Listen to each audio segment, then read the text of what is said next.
यूं ही रात गहरी हुई वो चुपके से उठा, दबे पांव छत पर गया, दाएं बाएं देखा, उसे दूर एक साया दिखाई दिया।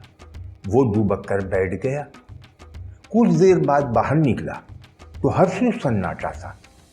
उसने बड़ी महारत से बिजली के तार में कुंडा डाला, वापस बेडरूम में आया, एसी ऑन किया और मजे से सो गया।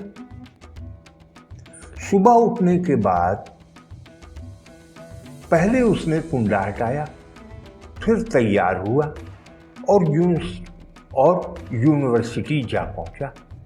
रात के बिजली चोर ने अब एक उस्ताद का रूप धार लिया था,